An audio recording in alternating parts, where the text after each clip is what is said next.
Okay, and welcome back to another Shogun 2 Total War.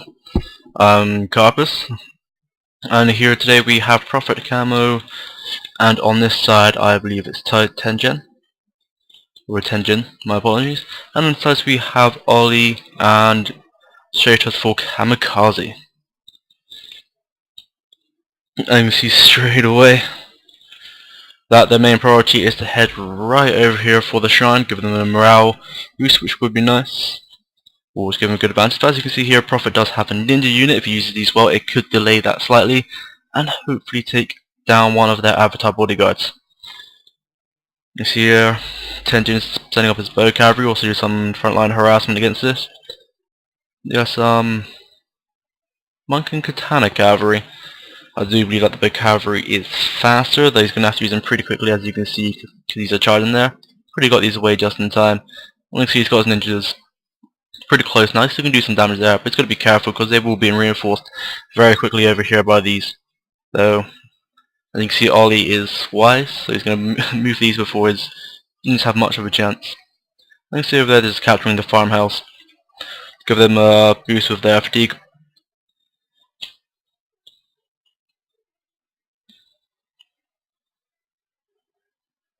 He's got to be careful because his ninja's ability is wearing off, so yep, as you can see, he's now been spotted, so he's going to be a big open target for the cavalry charges here, or just any form of melee attack, or even harassment from the general here with his arrows.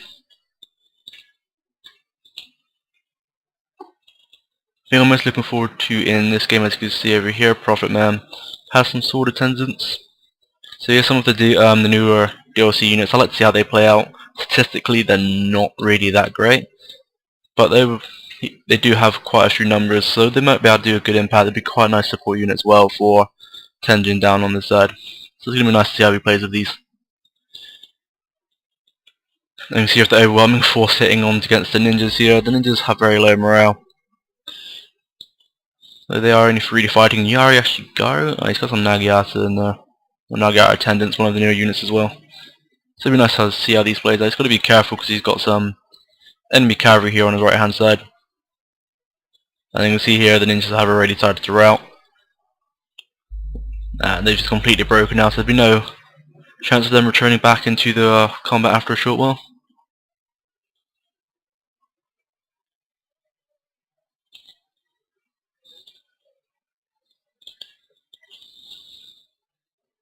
And then Nagayata attendants as well. It's quite nice seeing some of these older units and some DLC units being put up some of the mix. It's quite nice to see how these get worked out.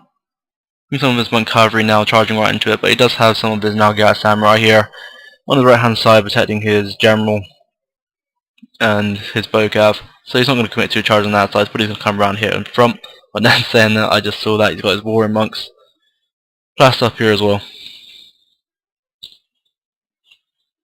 Then apart from the general, they don't have any set arch units. Prophet on this side has some Daiyaku samurai, I believe. Yeah, so you'll be able to do some quite nice harassment damage with those. Take with the fires, they do nice bit of damage, but with the moving cavalry and then with some form of cover in the trees as well, it won't really hit or kill that many. He's going to decide some Yari and some Nagayata. Yeah, Nagayata warrior monk cavalry is in combat, but he's also got some reinforcements tied in with his actual samurai spears. Still do some damage. Nagayata attendants against normal Nagayata warrior monks. I'm not going to try these two, but they're going to have much more numbers. Plus the fact that the warrior monks also does have the warcry ability. If the general is so close, and if their morale goes low, if he drops that warcry ability, these units will hopefully be gone. And also Tenjin managed to win this, but he's gonna want to pull these back with the Yari infantry now coming down. So he's gonna send his Nagayata samurai into there. Nagayata should win that fight. He's gonna want to pull back his cavalry though for sure. Pretty westy here, just to inspire that unit and pull back and bring.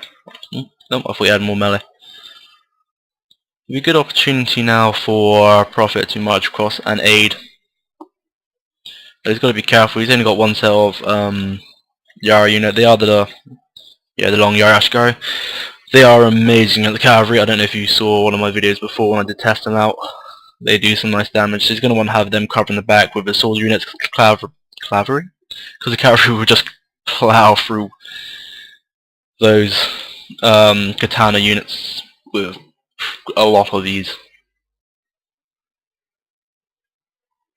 Setting his bodyguard in the mix now. Going to want to pull all of his cavalry back with against all these spear units, doesn't want them, but as you can see he has dropped the Warcry ability. So their morale will have suffered a heavy shock, but they do have the shrine here to boost their morale, plus their generals are in close proximity and about to be surrounded by this cavalry here. So it's not really looking good for Tenjin, but that being said, Prophet hasn't really helped him. He's kind of had two armies against him here, so best chance to do is pull back whatever he can and hope to regroup with Prophet. But at this stage, as you can see, yeah, that idea is gone now. He could also try and save his general, 6 men remaining. Oh, that felt really weird. Well, that's pretty much Tenjin out of the combat, it seems, and with that, you can see now Prophet is starting to march up. It would be wise to send some of his units to try and capture this shrine, because he's going to need that extra morale against, well, I'm going to call it 1.5 armies now. I don't know how well Tenjin did. Right. Let's go and see how these sword attendants playing in close combat. They have a head-on charge. I'm not going to be betting a lot of money on them, but it would be nice to see. He has hit the rally ability here for the morale. Quite interesting, but he's got to be very careful. It would have been wise if he kept his Long Ashigaru back to defend his archers here. Tenjin's left game, that's not surprising. He lost all of his units fairly early on. And you can see now the cavalry coming right in from behind. He's got to be very careful with his general here. Units, yep, starting to waver. I thought they would very soon. Sword attendants, I think their melee attack's 8 and the defense is 1. Pretty bad statistically, but if you use them correctly, I won't be surprised if they are pretty effective. They're definitely cost effective. They only cost like 190 coins for 100 of them, so. He's got some of the Diosino Dachi in there as well. Not quite sure why Stratos is not okay. I thought he would have held that. That appeared to be a very quick game. He's still got some of it. He's got his general still left. But that's going to be run down very easily. There, you know, it's a Sloth then. He took him off his horse to try and capture the thing. Kratos with the GG. Hope you enjoyed that video. If you ever care to see my channel, my link will be in the description more likely. I have been Carpus, and thank you for your time.